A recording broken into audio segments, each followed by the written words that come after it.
G'day guys, welcome back to the channel. In this episode I'm just going to be doing a bit of an update, tell you guys what I'm up to with the cars and explain a little bit about what sort of direction I'm heading in, and also see if we can get a bit of feedback from you guys. So stick around, hope you enjoy it.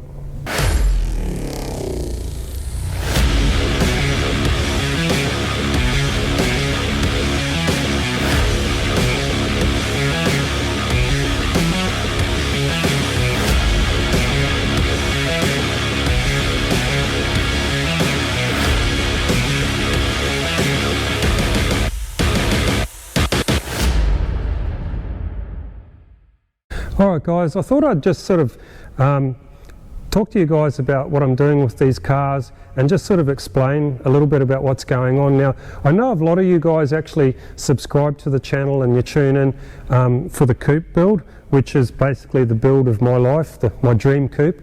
The thing is, with the coupe, I just wanted to explain that the reason there hasn't been much getting done on the coupe is because I did all the major modifications and I got this thing ready for torsion beam testing, which has to be done through an engineer before I can go and do any more on it. The thing is, the car is basically waiting in line. There's quite a long queue. The engineer's extremely busy, and so that's where I'm at. I'm basically in a holding pattern waiting until we can get it over to him.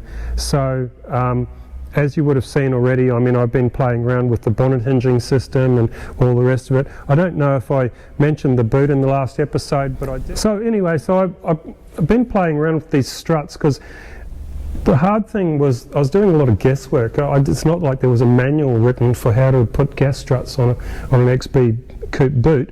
So I just sort of did it my way, and initially I had struts that were too soft. I wouldn't lift the boot.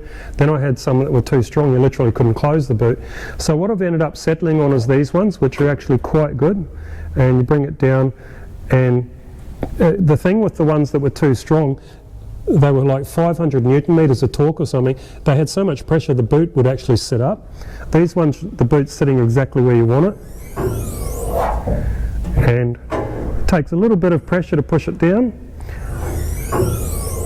but there's enough, just enough, you know, to keep the boot up, to lift the boot and to hold it up.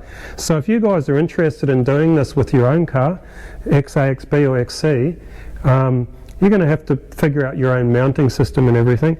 But I mean, I don't know if the camera will pick it up. Maybe we can show it. Can you see up there? I've just got basically a bracket mounted on top of the tub, and yeah, connected back to the original hinge part. Now I may change that because I don't know if I could actually make that a little bit more concealed, but for the time being that's what we've got. The reason why I wasn't too worried about that is because eventually when this boot is upholstered, well, sorry, one step before that, I'm going to have a fuel tank up here. So the fuel tank's going to probably come right up almost to the edge of the boot opening.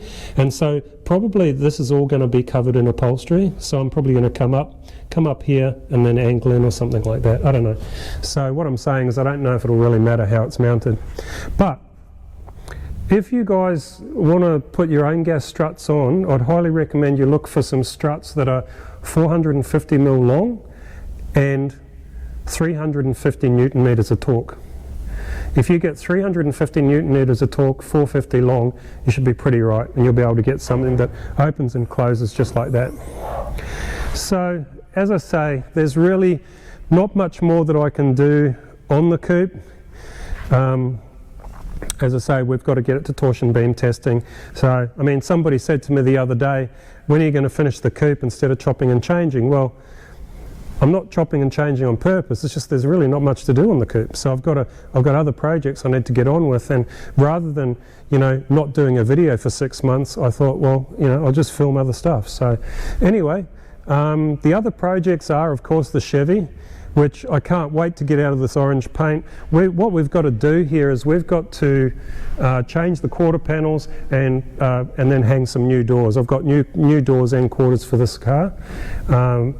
So that's something that's going to be happening next.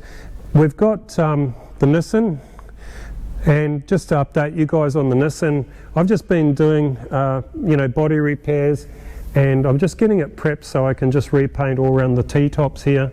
We've taken the windscreen out because the windscreen had a crack in it, so I'm just going to get that painted. I don't know if I'm going to paint the whole car. Really, I'd probably prefer not to. I'd probably just, you know, paint these top panels, because you've basically got a dividing line here anyway. So I think we'll paint the hatch, the T-tops, and maybe the pillars, and then on the passenger side I'll see if I'm able to blend the passenger door, because I've got a repair on the front of it.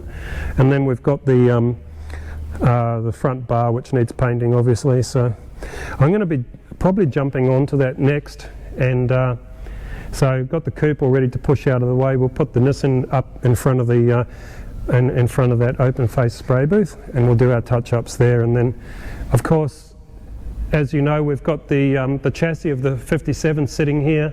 Actually, we may as well have a look at that as well.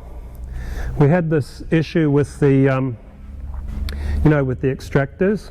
So this this mount here, I actually was thinking this was, you know, I'd forgotten what I'd done. I thought this was part of the original Chevy chassis, but it's not. That mount came with this strengthening kit. It's actually joined onto that.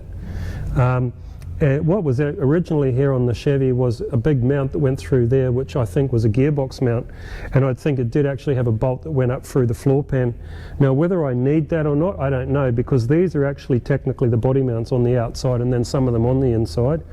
So as you can see, this extractor is fouling up on that mount, so I've got one of two choices: either cut this extractor off and try to move the collector forward and then do a bend in it, or cut the mount off. But I'm still going, even if I cut the mount off, I'm still going to have to do a bend. So you know, go ahead and leave your comments on what you think we should do. But I probably what I'd prefer to do is just cut the mount, do both, cut the mount off and move the collector forward a little bit and then do a bend on it. Currently this is coming out into a 3.5 inch collector, which when I cut it off, that's basically what I cut off. So I mean, I called the guys that make these things Castle, what are they, Castle headers? Yeah, Castle headers. And they said that there could be a slight drop in performance, but they didn't think it would be very much. So I'm not really too worried about that. We've got a decent amount of power, and I'm thinking of running either 2.5 or 3 inch pipes. I prefer to run 3 inch pipes, but the one concern I've got is getting up over the forelink, over the diff, in this case. So I mean, I did it on the John Gosson 3 inch, so I suppose, you know, you put your mind to it, you can work it out. But yeah, so that's pretty much where we're at with that one. Just a little bit of a problem, but we'll work it out. And then we've got the 4-door. So what I was going to say to you guys is, you know, put a comment down below. Let us know what you think. One thing's for sure is I have to finish off that Nissan. So in the next week or so, I'm probably just going to be doing those touch-ups and getting the windscreen put in, and then I'll be putting it on the market.